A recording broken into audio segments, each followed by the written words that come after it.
How am I doing? Good question. Excited, Yeah. apprehensive. Yeah. All of the Curious. above. All of the above. All of the above. All of the above. I know why.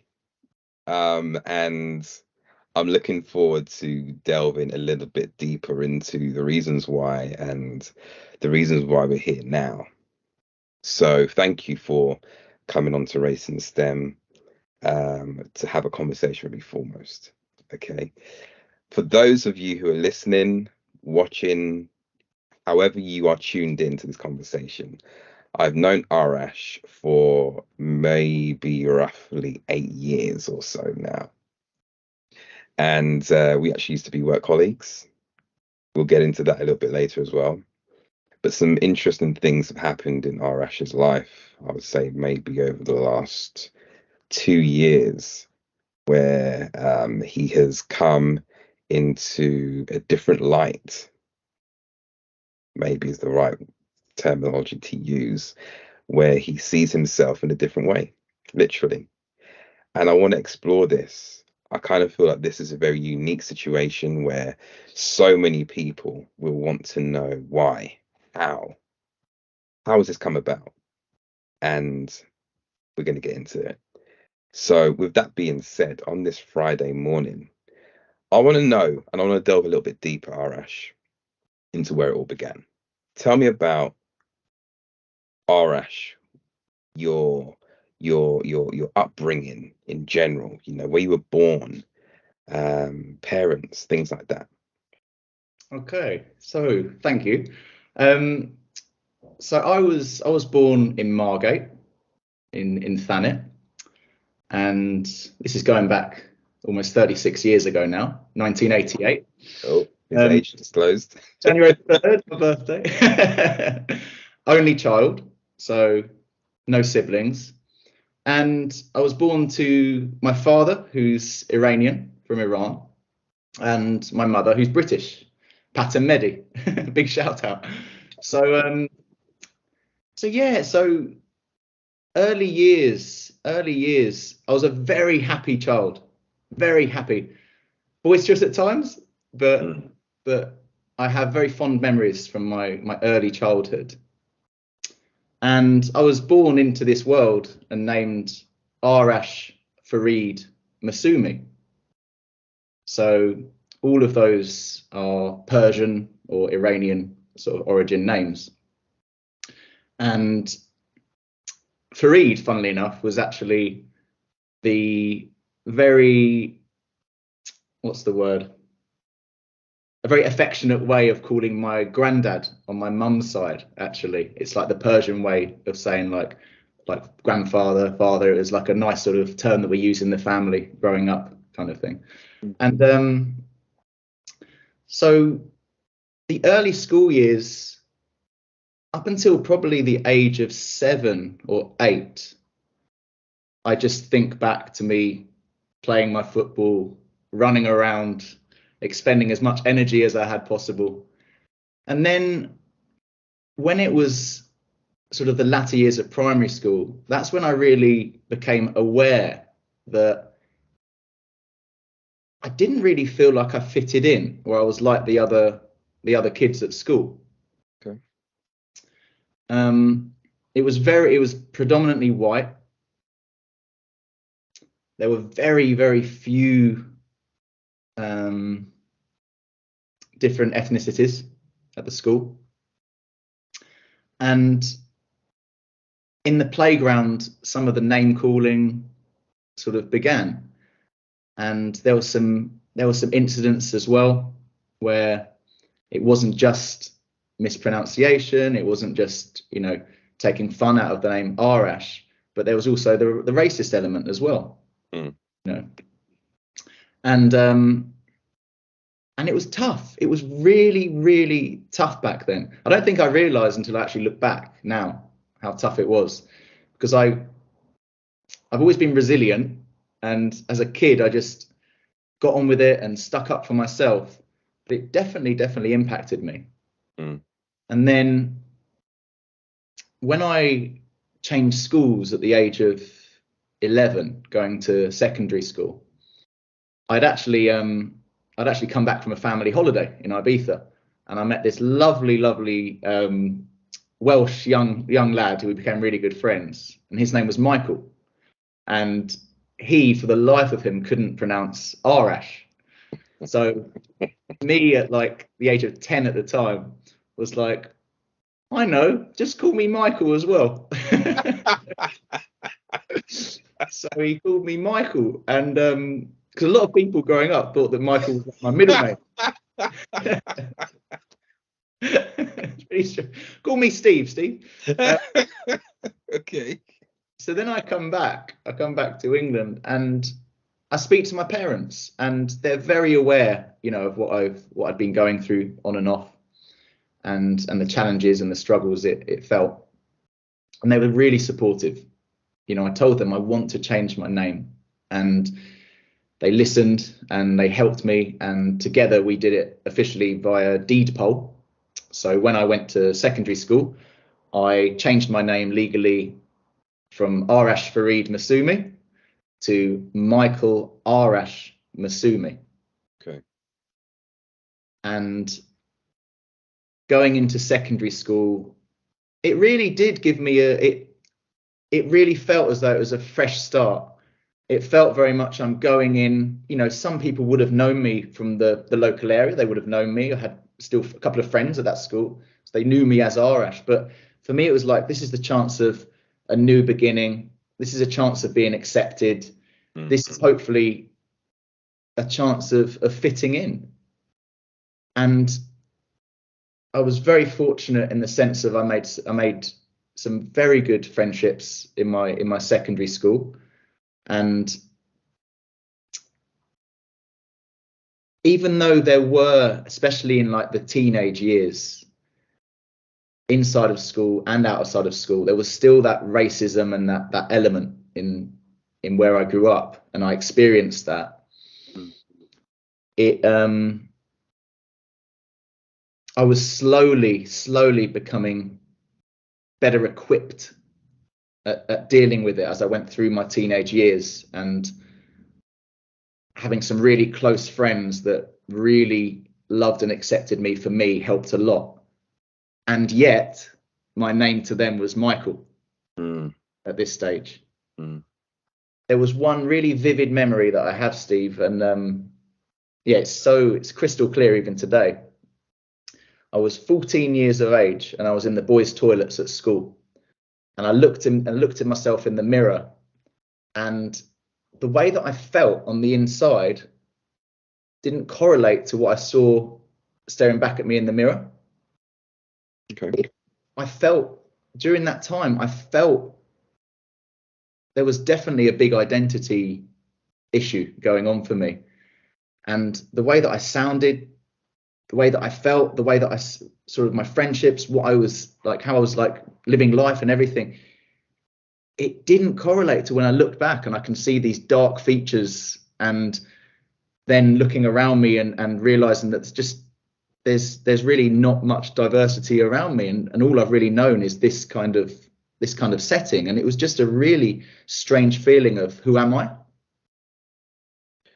Looking back on that now, that moment that you said when you looked in the mirror and you didn't identify with the individual who was staring back at you, as a 30 plus something year old now man, how do you feel? Because as a 11-year-old boy, you're not thinking deep. You're thinking, oh, I don't like what I see, I want to change it. It's very factual. But as a 30 plus year old man now who has more understanding of life, how do you feel now, knowing that that's what you went through and what happened? I feel so much love and compassion for young Arrash in that moment, because it was just so confusing, and it's really difficult to articulate, or for other people perhaps listening to this to really sort of understand just how that dynamic felt very, very strange. And I think that conflict around who am I, like deep down beyond the name, the the ethnicity, the color, the features, everything like that. It's like, who am I? I think looking back now as a 35-year-old man, I recognize just how confusing it was for me when I was young. It's confusing. It's confusing. Yeah. To 35-year-old men and women now. Yeah, it really is, and it stayed confusing, and it stayed confusing for a long time, through childhood. But I think the biggest thing when you ask that question that comes up is just that I don't want, like, it's very sad. Like, I don't like, I don't want anyone to sort of feel the whole needing to fit in and be accepted by, masking or defending, or all these different things. It's a topic I feel very very passionate about. Yeah, compassion and sadness looking back. Also pride, Steve. Also pride. Like, I feel very proud looking back at how resilient I was, and yeah. It's funny, you mentioned, well, it's not funny, it's interesting you say that, and I look at myself, thinking about the environment which I grew up in, as a young boy, and how I at times as well struggled with not maybe identity, but maybe wanting to be something or look or have something that I didn't have. So, for example, when I grew up, a lot of the style in which my friends, May, Dan, Luke, Scotty, Mike, they all had were curtains, and we would go swimming and they come out the water and their hair's all wet, literally dry it, put a bit of gel in it, links, off you go. And they would always say to me, Steve, why is your hair not wet? I'm like, my hair is wet. It's just different wet to your wet. And I remember at times, because I was a little bit slow getting dressed, but they would leave the dressing rooms and I would feel a certain way about the fact that I couldn't wash or dry my hair like my friends, and what it would be like to have curtains and things like that. And I think for a lot of young children growing up, there will always be a sense of identity, trying to identify who you are as an individual. You look at people, it's natural, I think, to look at people and try and align yourself with them, whether it's culturally, physically, spiritually, you're searching for relationships. But it sounds like, because obviously this is about you today, there were some areas of inclusion. Tell me about the barriers to inclusion and when you feel that maybe they started to become a little bit more lifted for you.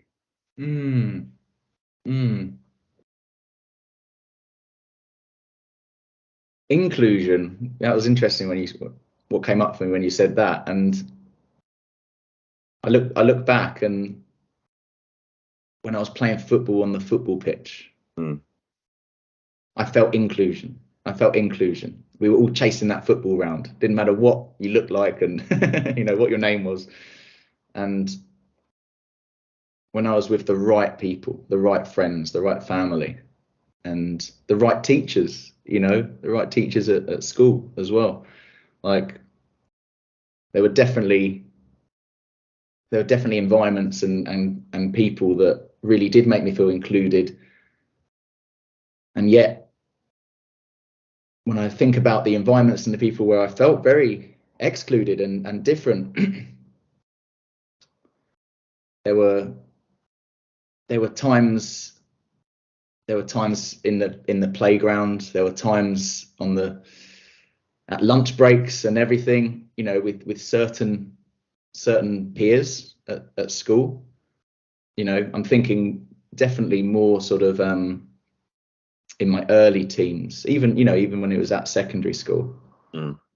And it was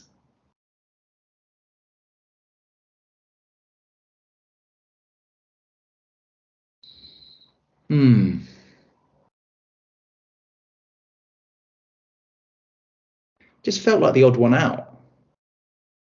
It really did. It felt like the odd one out, and I tried so hard, and I think that really, I think that I call it like the hypervigilance, being very like hyper aware, looking over my shoulder, communication, body language, trying to attract people to me. Like it's a skill that I felt I had to learn growing up in response to the environment and the situations I sort of experienced growing up, and I think that can be a superpower if you channel it, in the right channels. It can also be a hindrance. I think for many years I really struggled with reassurance, seeking approval from others, desperate to be liked or loved kind of thing. And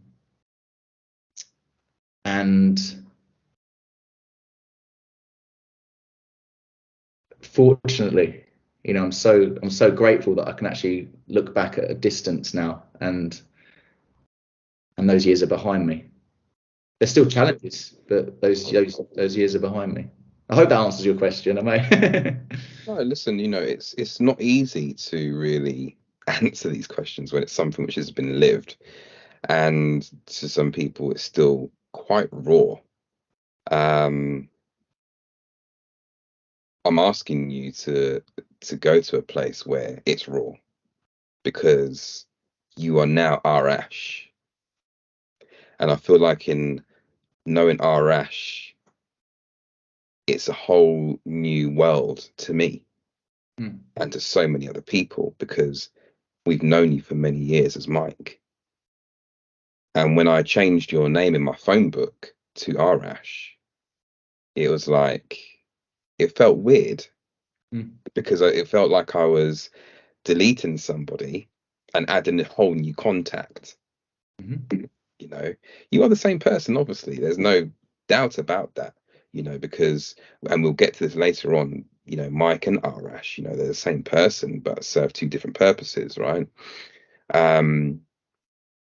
But let's actually focus on this for a sec. The whole code switching from Arrash to Mike, adopting a new name. For you, what would you say would be the advantages of something like a code switch here for you? What are the positives? What are the feel-good factors about Arrash becoming Mike? People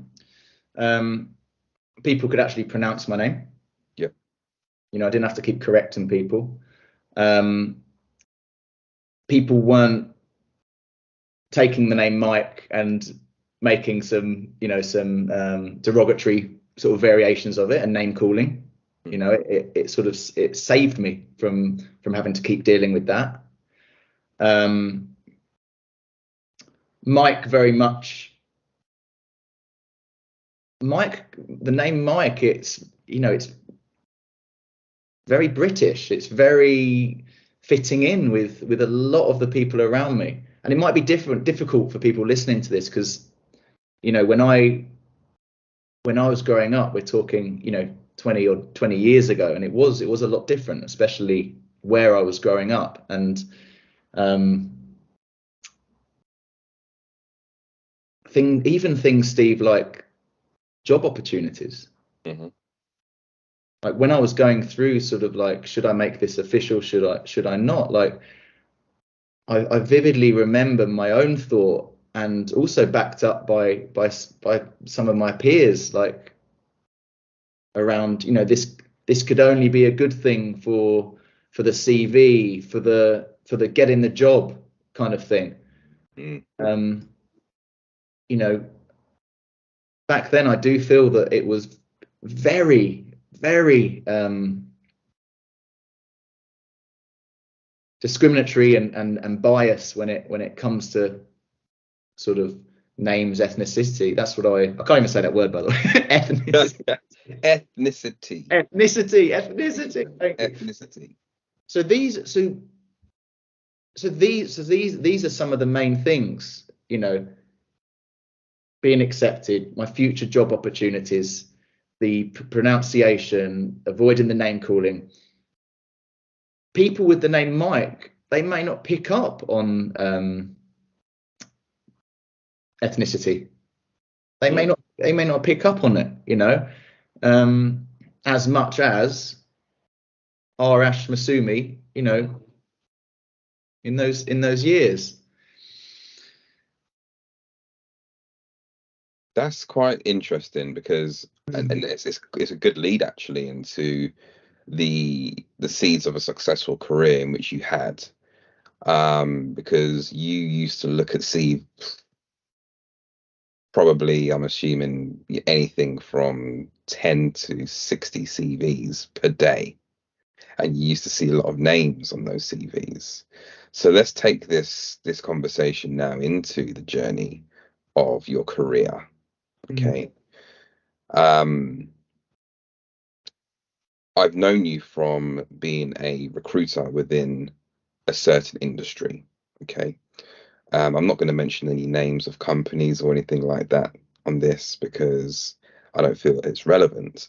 But if you don't mind, can you just give an overview as to what you used to do within the recruitment side of your professional career, outlining the market, the locations, the management piece? Just give a pitch as to what you used to do in that sector, because I know that people will know you lots. I'm talking, you know, dare I say, like The Rock from WWE, the millions and millions. I can do eyebrows.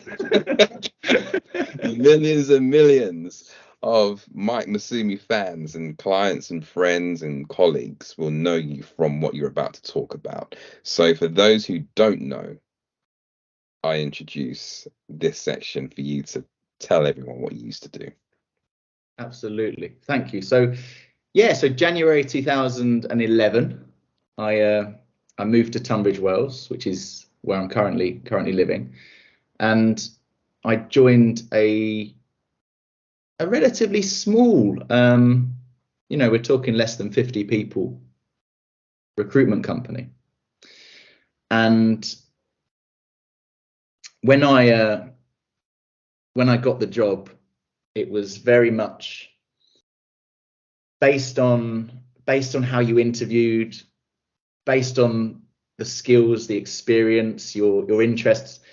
It was very much, do we put this person in the freelance contract world, or do they go into permanent recruitment? Mm-hmm. And apparently it was quite an easy decision to put me in the I don't know why, the freelance contract, probably because the patience of a saint wasn't my forte. So I started out in contract recruitment, and I specialized. Am I able to talk about the industry, or yeah? Cool. Yeah. So it was all life sciences, so life science recruitment. And the area that I specialized in, and I stayed for my full 12 years in this area, was biometrics. And that relates to all of the analysis and reporting of the clinical trials by the statisticians, the programmers, the data managers. And oh my goodness, Steve, early on, it was like, this market's made for me. Like, just in terms of the audience, you know, the kind of people I was speaking to, and I was really I was very fortunate and skilled in rapport building really early on. And really interestingly, Steve, this is just coming to me now. It's like, for someone that in my early years struggled so much with like who am I fitting in?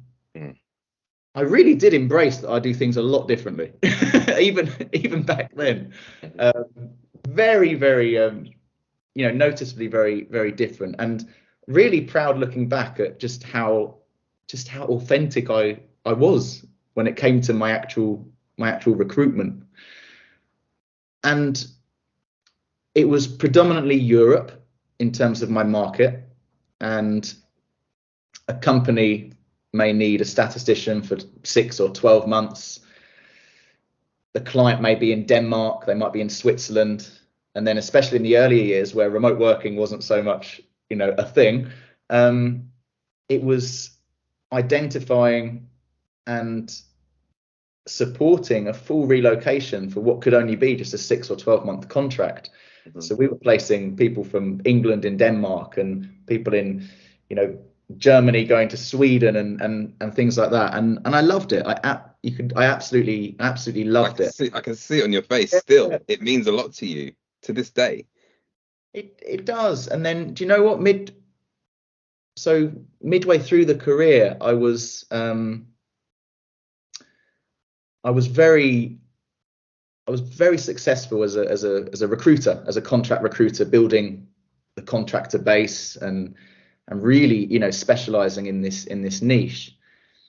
And then midway through, there was the question of, where do I go now? Mm.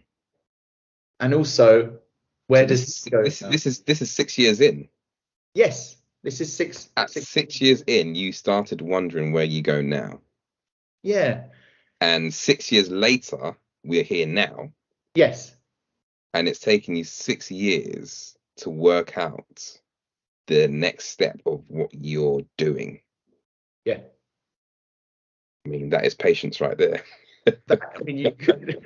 There's different sides to the coin. You could look at it as patience. Yeah. I went into management back then, but it was more from the case of, this is what others do. Mm. This is what people do, and I did it, and I did it for about a year or so. And there were elements that I really enjoyed, and there were elements where I was really missing the buzz and the doing it kind of thing. And I was very fortunate that I had a very good relationship with my manager, and we decided to put the management piece on hold, and I got back doing what I loved, and it really did give me a resurgence in my career. So I continued on contract billing, and so now we're probably at around 7-8 years in. And then an amazing opportunity came up to actually do a lot more training globally. I had the opportunity to train some teams in places like the US, South Africa, Germany, like lots of different regions. And it was a very small piece of my job because I was still doing the day job, but it really opened my eyes around that sort of developing others and teaching what I know. And I really do feel that back then, that's really when the seed was planted. Then time went by. I won't go too much now into the whole Arrash thing. We can obviously, as and when that comes up. But then in the last probably 2 to 3 years of my recruitment career within the same company, I had a passion, like a burning passion for travel, for exploration. It was 2019, 2018, 2019. I had a 7-week sabbatical in Australia. Oh, okay. and Down under. The down under, and I loved it. And we had an office out there back then, and it was very much, this could be a great opportunity. It didn't feel right to move out there, to relocate my life. And then I came back, I carried on, but my heart it was really it was all about exploration, both within and also different environments. And it was actually the last 18 months of my last job that I went down to 3 days a week. I was working 3 days of the week. All the targets stayed the same. I won't talk numbers or targets, that's definitely not my place right now. But you know what? By having those extra days and having the amazing opportunity to travel and have more autonomy and flexibility, I actually did slightly better in the 3 days compared to when I was doing the 5, which is crazy. Well, it's not crazy. It's crazy to think about it now because of what you were doing before that. And I'm similar, Arash, because I know that when you remove, and this is going to be really annoying for certain people to hear what I'm about to say, but it's the truth, and I think it suits you and I. Because I know you, because you know myself, I thrived better when you just let me be me. Don't put any targets on me. Don't ask me how many CVs I sent out in the week. Just trust me to do what I need to do. But I think that obviously comes with merit, doesn't it? It comes with the trust of, well, you are a senior professional who we understand, you've grown your market, people know who you are. At the end of the day, we know you'll at least bring in X amount for the company per year. You have to kind of get yourself to that stage where you can be trusted. I'm sure you'd agree with that because, the first 1, 2, 3, 4 years, you're still learning the tools of recruitment in general. You're still learning the market. You're still learning which clients you can talk to and approach in a certain way. I love what you said earlier on about you felt the biased up market was made for you. It was your calling, if you will, and well done to the manager or the individual that identified that market for you. Whether it was by mistake or whether it was intentional, well done to that man or woman. I know what your billings were, and not to embarrass you here, but for those who are listening, Arrash stroke Mike then was a plus £1 million biller per year for a long time. And again, I don't mean to, your head here, but you were on every incentive trip going for company and wider company. You are respected from CEOs right down to trainee consultants. Your perception, from what I can remember anyway, of when I first came to the office there in Tunbridge Wells to see you, was one of, we want to aspire to be more Mike in terms of billings at the time. And you had a process. You were very strict. You stayed and you believed in coding, in the CVs being sent out, the font, the color of certain things. You had a way, and it was clearly very successful. You stayed true to that course. What for you? And we're coming away from. No, we're going to focus on the work recruitment for just a split second, where I do think it's relevant to what you're doing currently, what other people will take from this in terms of inspiration as well. But what are the tools to becoming a top biller, according to yourself? And also, what are the tools to building connections with people where they can become stepping stones for greatness? So the word that immediately comes to mind is quality. Quality was at the heart of everything that I did. I followed a formula. I really followed a formula, and for me, which is actually quite ironic, because on one hand I talk about autonomy and freedom and doing things differently, but I am actually someone that truly is very process and structure orientated as well. So for me, I designed the candidate update template, and it had all the ingredients that you look for in the call. And that was like when times are hard, when you don't have the roles, you don't have this, you go back to the candidates, you go back to speaking with them, building those relationships, understanding their motivations, taking them out to market proactively, getting their CVs in front of, everyone. And for me, everything was quality, everything. So the value that you get from the candidate call, the way that you record the information and the way that you collaborate with your team and the wider company, the way you share information and knowledge, for me, just case studies. If it doesn't even have to be you, if your company or your colleague, has done something incredible, something really good, they placed the director of statistics at another company, kind of thing, like that case study, like that is us being qualified. That is a really good sort of opportunity to use these amazing things that we do that some people don't even talk about. And then when you're speaking to a new company, you can say, hey, we placed John Smith at this company, and what we did for him, he was looking for statisticians that so difficult to find, the late phase oncology, who were looking for freelance, the big salaries were being offered.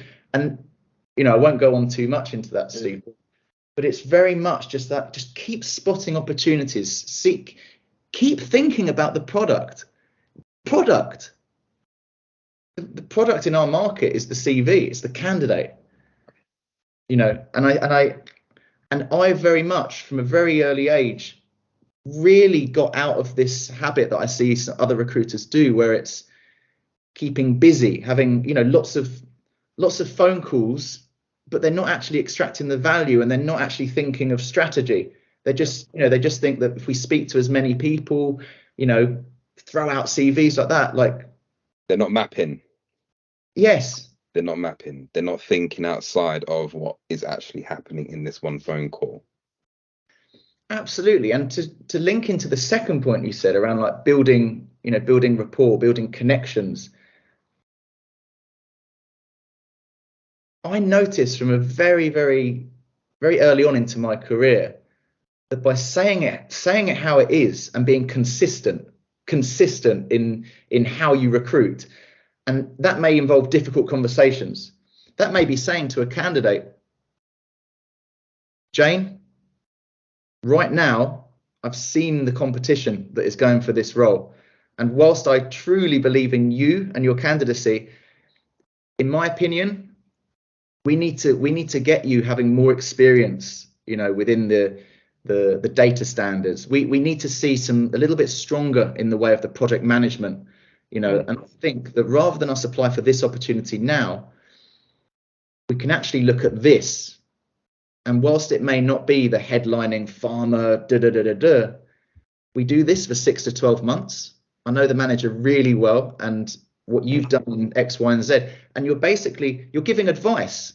It might be tough. It might not always be taken well, but you're giving advice. And if you're consistently doing that, I believe that becomes your brand.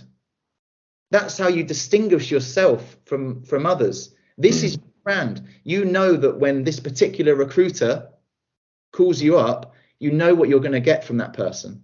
Yeah. You're consulting. Yes. You're actually consulting. And again, dare I say, maybe I got this from you, because obviously you started before me. You were someone who I was able to look at and see that you held yourself as a consultant to everything and everyone, which leads on nicely, actually, Arash, to, we speak about the rapport building of your clients, your database. But what about the office itself? Now, when you started in recruitment, and because I know the organization, I think it would be fair to say things are a lot better now than what they were then.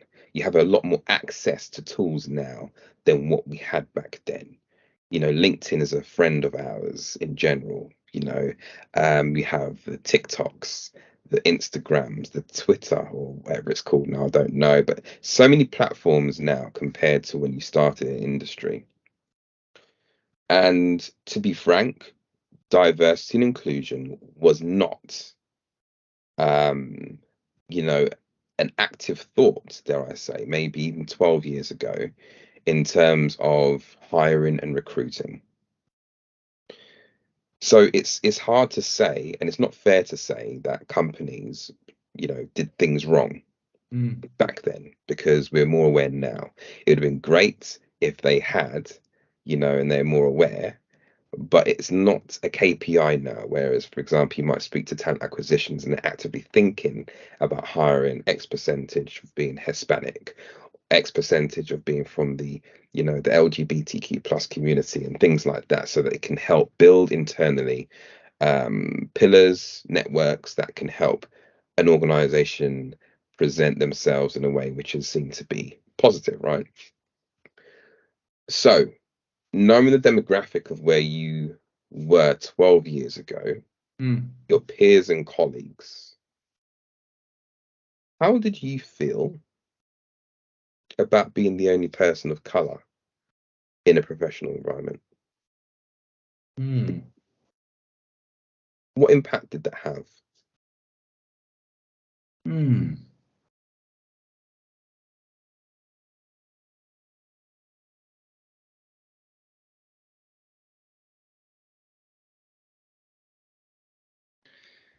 Strange, because it's only now that we're like looking, like we're talking about this, that I'm actually sort of looking back at the very early years,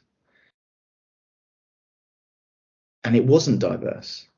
I was, like, as you said, one of the only persons, one of the only consultants that was of a different background. I think that going in as Michael helped me a lot there. I think I was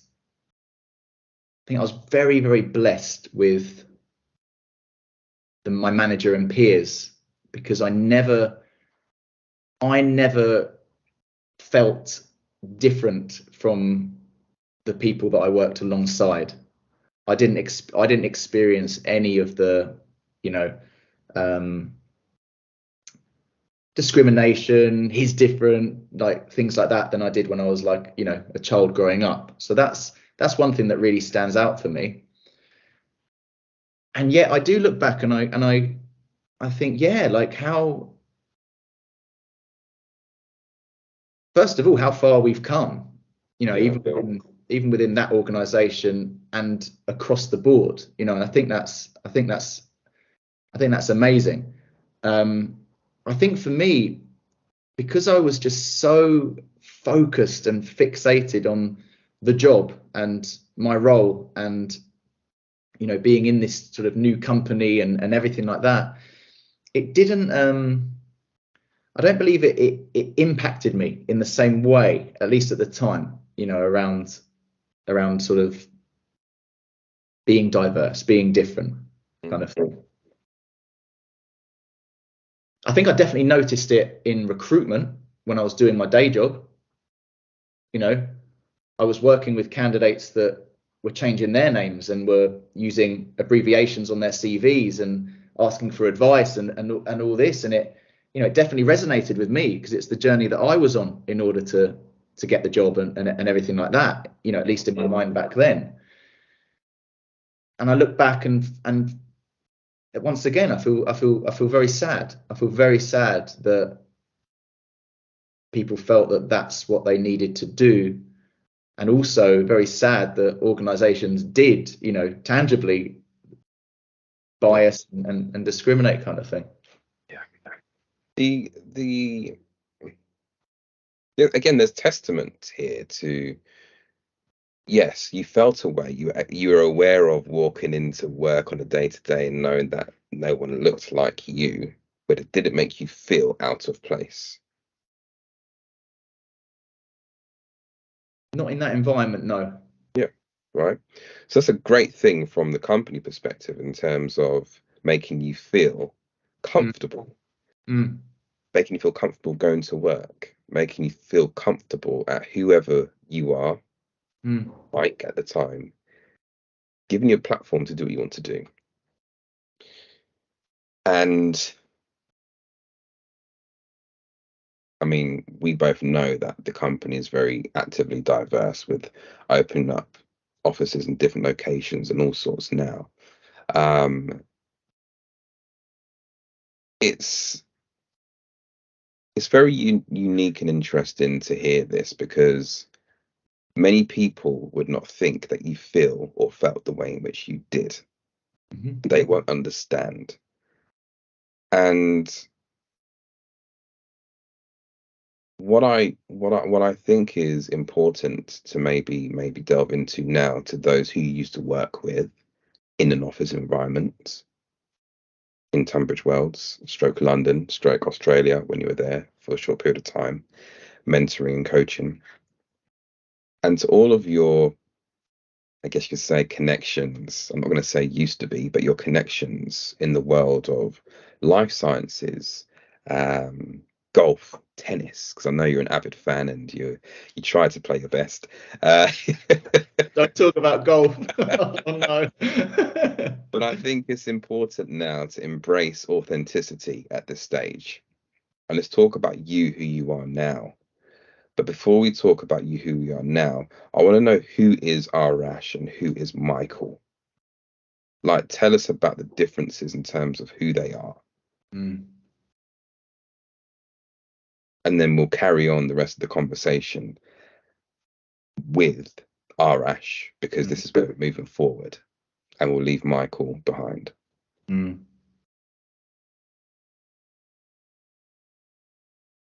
Michael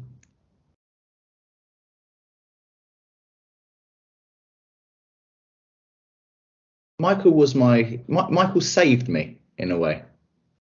Michael felt like a really supportive bandage that was wrapped around my injured arm, kind of thing. Michael served such an important and great purpose for me back then.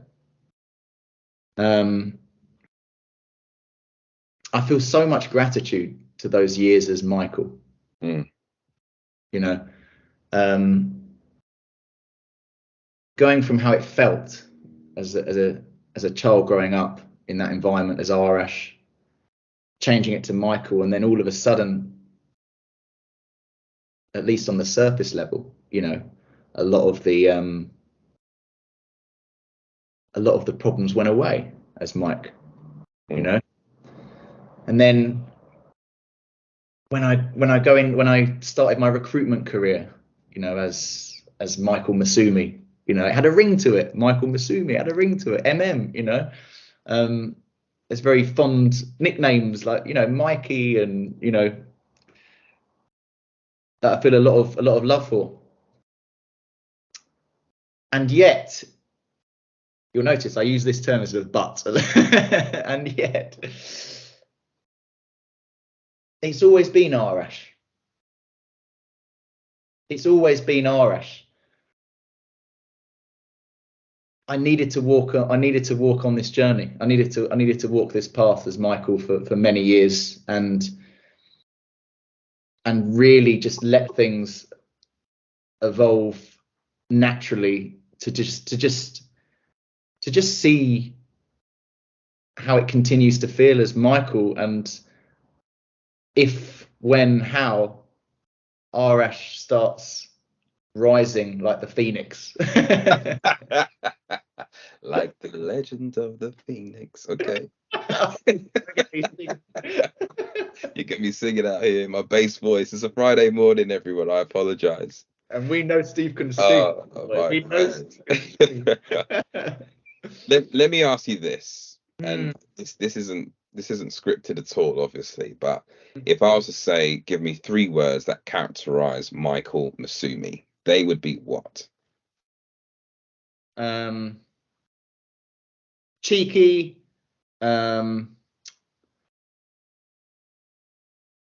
salesman, confident. Okay. Mike Cheeky, Mussumi. a cheeky salesy confident. Yeah. Okay. And Arrash? Arrash now. Not Arrash. Arrash then. Arrash now.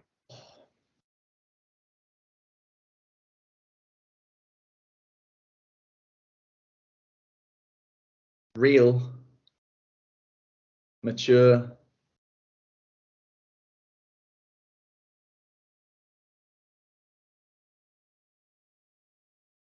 peaceful.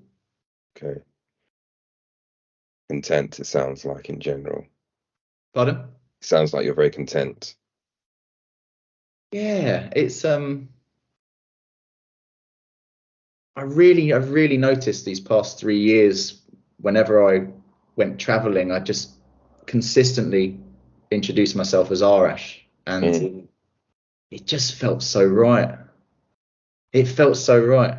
It's nice that you're able to actually do that to people who don't know you as an individual. You can actually explore introducing yourself to people who don't know you as Arash to see how it feels. Because obviously there's a big, I can imagine, well, I don't know, was any part of you quite anxious when you put out that you were becoming Arash again? Because I know you did a post on platforms and things like that. Yeah. Were you quite anxious with how you'd be received with the information or the knowledge that you were becoming Arash? Yeah, I didn't think I realized what a big deal it was for me, like legally changing my name back to Arash. So I returned back from my my travels. I traveled a lot of Asia last year and came back in March. And then I think it was July time that I actually like formally got that certificate, countersigned it, dated it, and then, okay, this is me now. I'm Arash again, So now it's just, for those of you listening, it's just Arash Masumi. That's it. Interestingly, didn't put the Michael in there, just Arash Masumi. Don't need a middle name. Let's not confuse it. So yes, it was powerful. It was turbulent. There was anxiety. There was,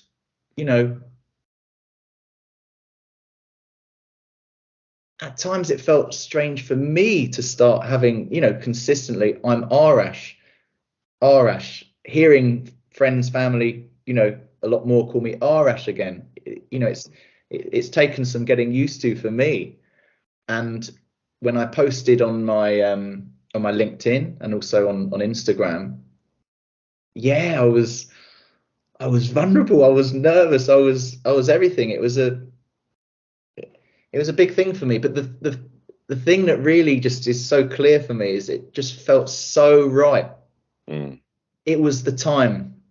It was the time for me to change it legally back. I had 2 to 3 years of almost getting used to it again myself. It's part of the reason I love to travel and just be as Arash from day one again, Yeah. And it ultimately led me to that point in time where I am now as Arash. Yeah. It's good to talk to you, Arrash. It's good to talk to you.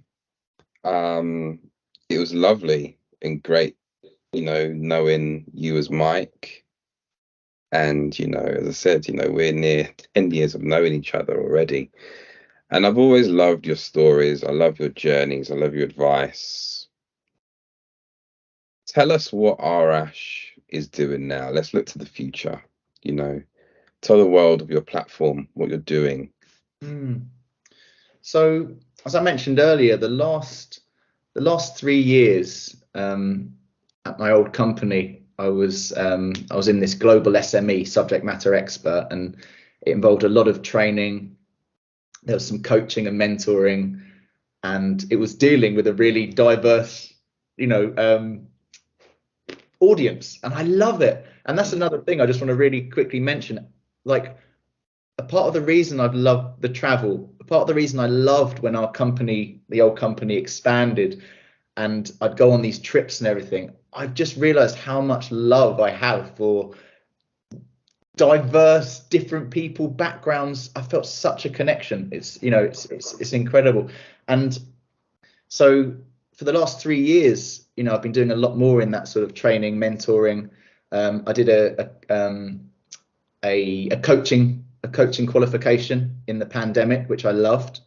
That was a wonderful journey for me, and working in not just the recruitment sector, but just working with individuals that were looking to, you know, set goals, you know, understand themselves better, you know, have someone that could really just be present and listen with them, you know, without judgment or telling them what they should do.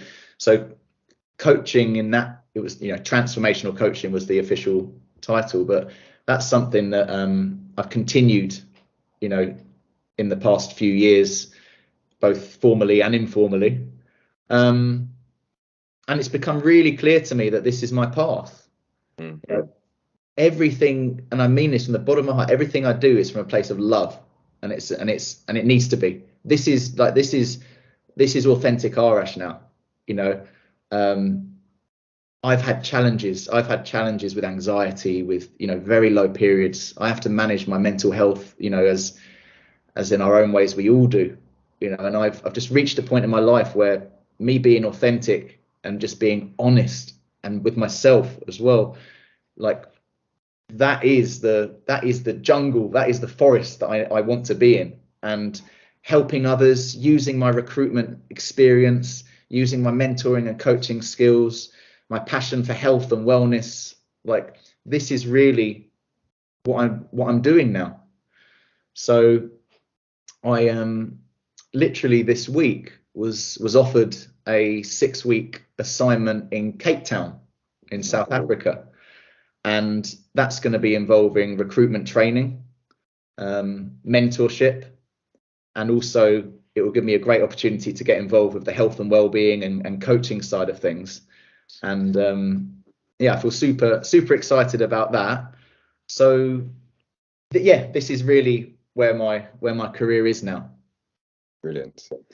I mean, look, I can vouch and say officially that on my platform here of Race and STEM, to your platform, to anyone watching, listening, whatever you're doing, Arrash is the truth.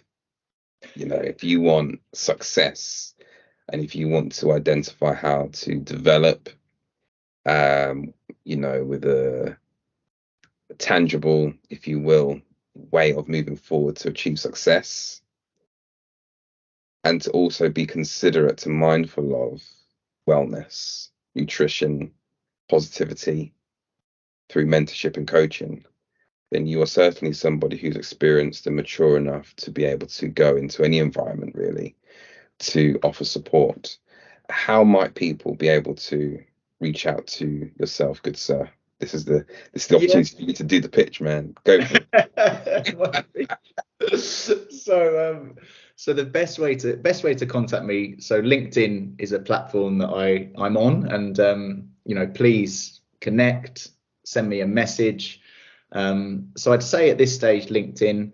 I will include like my email address. I'm in the process of setting up a website. That hasn't been like the priority, just how busy I've been in the last year or so. So there will be a website. And so apart from those mediums, the LinkedIn, the email, I've very recently created an Instagram account called Masumi Coaching. And spell Masumi, just in case anyone who doesn't have access to a computer, whatever, just spell Masumi for us. Sure. So I'm going to do it in the phonetic. This is going to put me on the spot. So M for Mike, A for Alpha, S for Sierra, O for Oscar, M for Mike, I for India. So Masumi, my surname, and then just coaching, all one word. Maybe underneath I can comment, leave it there. But this, like, that is really in its early stages, and it's all about me sharing tools and techniques that have helped me with mental health in my own life. Yeah. You know, this isn't a platform that being like, monetized or anything like that. It's purely, I want to help so many people with their mental health. And it's also a really good opportunity for me to be creative, get in front of camera. That, believe me, it's not as like easy and as smooth as it seems, Oh my goodness, the first few videos, woo. So yeah, so that's how you can find me, Steve. Good man. Well, look, I truly do believe that you'll be again successful with this new journey, or the journey that you've chosen to take at this moment in your life. Thank you for being as honest as you could be today. I can fully appreciate that you were walking into an interview where you didn't know what questions were coming at you. And, you have a brand. You are a brand, obviously. And it was important that people, to me anyway, understand why, understand how. They understand who you were as a young boy growing up. They could see who you were as a recruitment consultant, and they understand why you've chosen the path in which you have now, professionally and personally. Because I think it will allow people who are listening, who know you as well, to also sit back and think, well, that makes a lot of sense now. I can finish the jigsaw by understanding this was what you might have been thinking when this conversation with us happened. Or in this relationship that I've had, I now understand why Arrash was X. He might have not been able to articulate it then, but it makes sense now. And continue to do what you're doing, man, because the work is fantastic. You are exceptional with the attitude to positivity and well-being, and to previous years of recruitment, fully certified, fully amazing at what you do, stroke did. In closing, I just want to ask you to maybe provide some advice for people starting out in their life, professionally or personally, that you can offer them off the back of your journey. Thank you, Steve.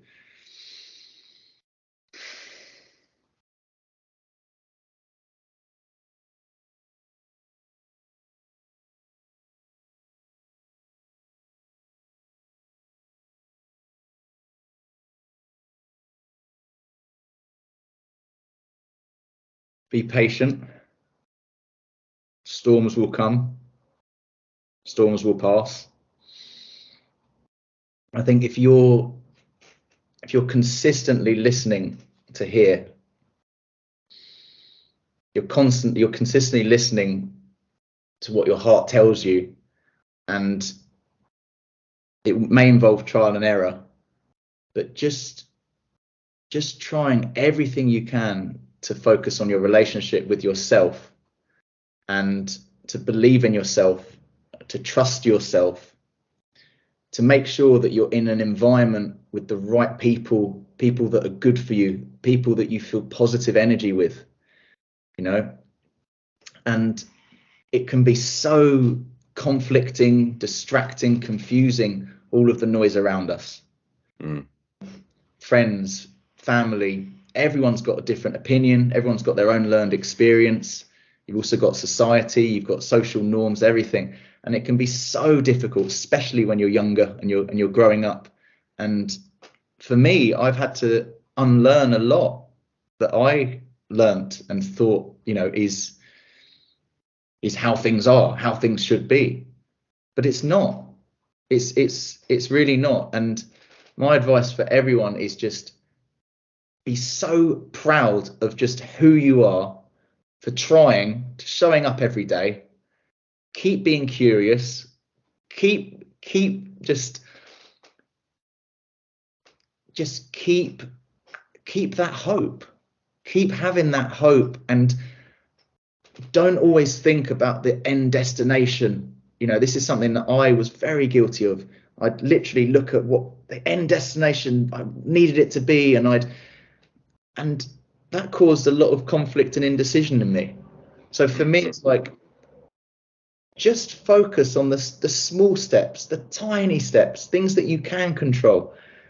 Make sure you're going in the right direction, and trust me, from personal experience, the destination is always moving, but you'll soon just stop and reflect and be like, wow, I've ended up here, you know. So I'd just say, you know, we've got one, hopefully, you know, beautiful life. Let's just make the most of it and just keep being you. That's what I say. Keep being you. And believe me, the right kind of people you will attract to your life if you just consistently keep being you. So I hope that answers it. It's a really difficult one to say. Really difficult, but, yeah. Absolutely. I love that. And I know for a fact so many other people will hear this and be like, cheers, cheers, chin, chin, salute to that. Great advice. Be patient. It will come. Listen, my friend, thank you so much. Steve, thank you so much. When you asked me to do this, you know, for me, it was so important that it was the right person, the right platform. You know, it is a emotive, vulnerable, you know, topic to explore.